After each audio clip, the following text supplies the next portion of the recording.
"Hello, welcome back. You don't belong with us," he shouted, voice cutting through the thumping bass and champagne pops like a blade. South Beach, Miami, midnight. 100 perfect bodies glistened under neon lights, bottles of Dom raining on tables that cost more than most men make in a year. Every girl in a thong bikini, every guy flexing rented watches. And there, in the middle of it all, stood 27-year-old Jackson Reed. Simple black tee, no jewelry, no entourage, just quiet eyes scanning the chaos. The rich kid, some 22-year-old trust fund clown in Gucci flip-flops, pointed straight at him and laughed with his whole crew. The whole pool party froze, waiting for Jackson to shrink, to apologize, to disappear. He didn't move. He just smiled. And then he arrived. The one man every person in that mansion feared and worshipped. And in 3 seconds, the rich kid's face turned ghost white, the music felt like it stopped, and every girl suddenly forgot the clown existed. While you're watching this from your bedroom right now, smash subscribe, drop your city in the comments. This one's gonna hurt the weak ones. 99% of men would have died right there. Heart pounding, face burning, stomach dropping to the marble floor. They would have muttered, "Sorry man, my bad," laughed it off like a bitch, or just turned and walked away while the whole party roasted them for the rest of the night. That's exactly what the rich kid expected. That's exactly what every girl watching expected. Because that's what weak men do when someone louder, richer, or more connected swings status at their throat. They fold instantly. They hand over their dignity on a silver platter and spend the next 10 years jerking off to the memory of the night they got publicly castrated. But the top 1%, we don't fold. We feast. Disrespect isn't a threat to us, it's an invitation. It's free real estate. The second someone tries to clown us in front of the room, we hear opportunity knocking. Because the moment they open their mouth, they just handed us the microphone, the spotlight, and the crown all in one. Jackson didn't flinch because he already knew the secret 99% of men will die without ever learning. When a man attacks your status in public, he's not exposing you. He's exposing how desperate he is to feel above someone. And desperation is weakness wearing a mask. The top 1% smell it from across the room, and we punish it. Coldly, quietly, completely. While weak men shrink, gods smile. Because we know the night just got fun. Imagine this is you at 27, still grinding some dead-end remote job, still renting the same shoebox apartment, still scrolling IG stories of guys half your age living the life you jerk off to. You finally get invited to the big Miami party because a friend of a friend felt bad for you. You show up in your best Zara fit, palms sweaty, rehearsing lines in your head like a fucking loser. Then it happens. Some 22-year-old spoiled brat with daddy's black card points at you and screams, "You don't belong with us," and the entire rooftop erupts. Phones come out, girls laugh behind manicured hands. Your name becomes the joke of the night. And because you're average, because you never built real status, you swallow it. You force a smile, grab your drink, and disappear into the crowd like a ghost. That single moment brands itself into your soul. You go home, stare at the ceiling at 4 a.m., replaying it on loop. Every time you walk into a room after that, you feel smaller. Every time a pretty girl looks at you, you assume she's already seen the videos someone definitely posted. You stop raising your hand in meetings. You stop approaching women. You start saying, "It's fine," when people walk all over you. By 30, you're completely invisible. By 35, you're the quiet guy at the bar who watches better men take the girls, the tables, the respect, and you just nod like a good little peasant. That one night at 27 didn't just embarrass you, it murdered the version of you that could have become dangerous. And the worst part? The rich kid doesn't even remember your name the next day. To him, you were just a quick dopamine hit. To you, it was the beginning of a lifetime of shrinking. Stay average in 2025, and that story isn't a possibility, it's your fucking destiny, unless you decide right now that you'd rather burn the whole room down than ever let another man talk to you like that again. This is Jackson Reed, 27 years old. No Instagram, no TikTok, no stories. You've never heard of him and you never will, because real power doesn't need an audience. It needs witnesses. He walked into that Miami mansion wearing a plain black t-shirt that cost more than the rich kid's whole outfit. Quiet, calm, eyes half closed like he already knows how the night ends. While every other guy was flexing watches, yelling over the music, begging girls to notice them, Jackson just stood there. Zero validation seeking. Zero approval chasing. A silent predator in a room full of peacocks. Average men scream for attention. The top 1% let the room come to them. Average men react the second someone disrespects them. They bark, they posture, they leak weakness through every word. Jackson didn't react at all, because he's already won the game everyone else is still playing. His mind doesn't run on ego, it runs on frame. He knows the second you defend yourself, you've already lost. The second you explain, you're beneath.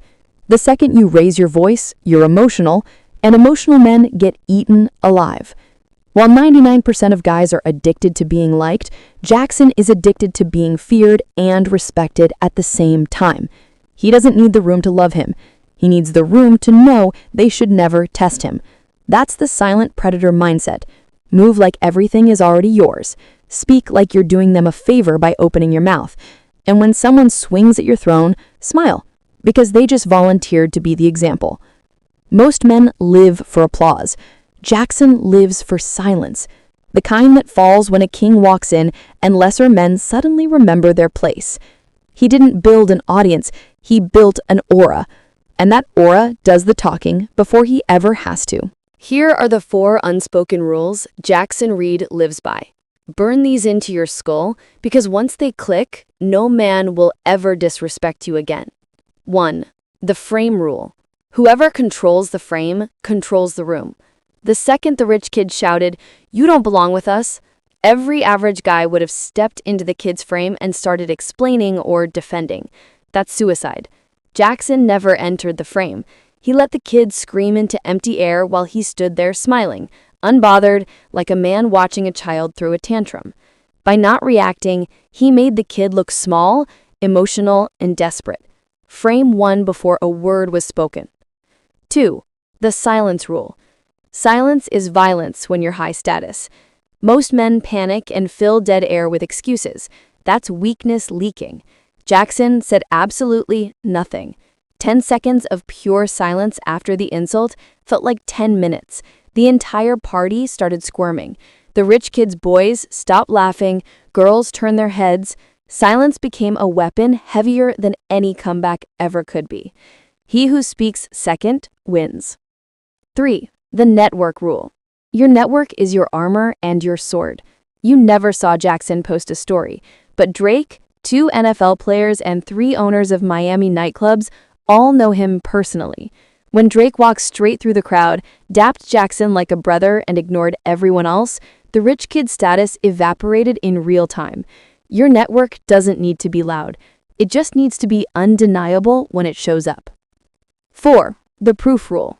Never say it, let them discover it. Jackson didn't brag, didn't name drop, didn't flex. He just existed. When Drake hugged him while the rich kid stood there with his dick in his hand, the proof hit harder than any speech ever could be. The hottest girl at the party, the one the rich kid had been chasing all night, locked eyes with Jackson, whispered something in his ear, and walked away with him 10 minutes later. No words, just proof. Cold, visible, in-your-face proof that destroyed the hierarchy in one move. These 4 rules turned a public execution into a coronation. Master them, and you won't just survive disrespect, you'll feed on it. The room will hand you the crown every single time. Then Drake walked in. Not through the VIP rope, straight through the crowd like he owned the oxygen. Black hoodie, no security visible, eyes scanning for one person only. The second he spotted Jackson, the entire mansion felt the temperature drop. He cut through 50 people, reached Jackson, and pulled him into that real brother hug. Big smile, loud enough for the whole pool to hear. "What's good, my brother? Been too long." The rich kid's face didn't just fall, it melted. His mouth actually opened like someone punched him in the soul.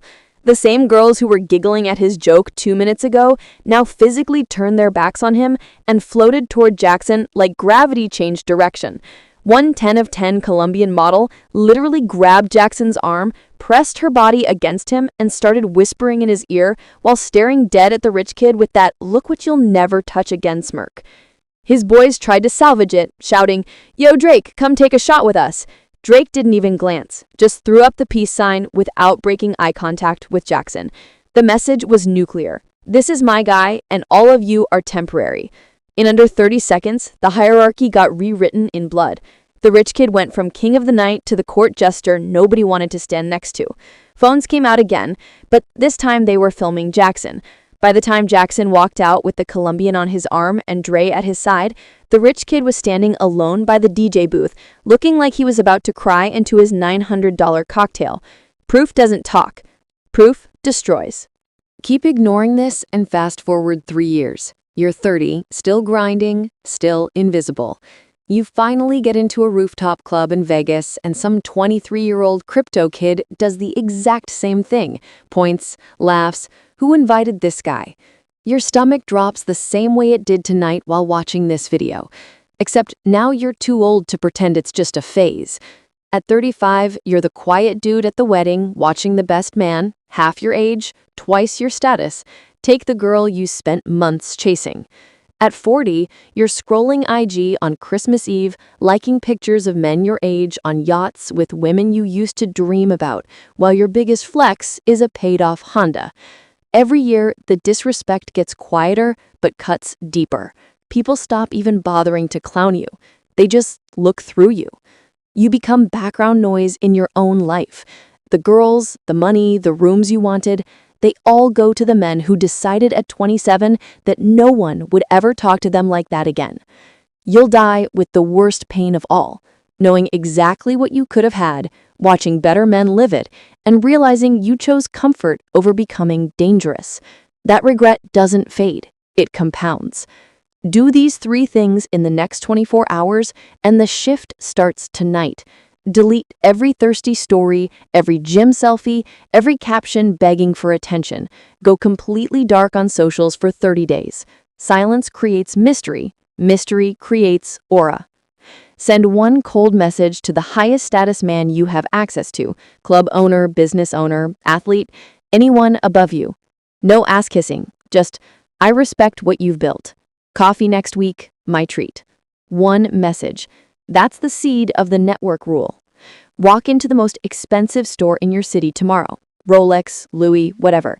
Don't buy shit. Just touch the watches. Smell the leather. Stand there like you already own 3. Tell the staff, "I'll be back when I decide which one." Then leave. Train your nervous system to feel at home around real money. 10 minutes. That's the frame rule in action. Do these 3 and in 24 hours, you'll already feel the aura forming. The predator wakes up fast when you feed him. As Jackson passed the rich kid for the last time, girls draped on both arms, Drake laughing beside him, he leaned in just close enough for only one person to hear and whispered, "Next time you open your mouth, make sure you're talking to someone who gives a fuck who your daddy is." Then he walked out into the Miami night without looking back. The rich kid stood frozen, drink shaking in his hand, crown shattered on the marble floor. Now look at me. Decide right now whose side of that story will you be on for the rest of your fucking life.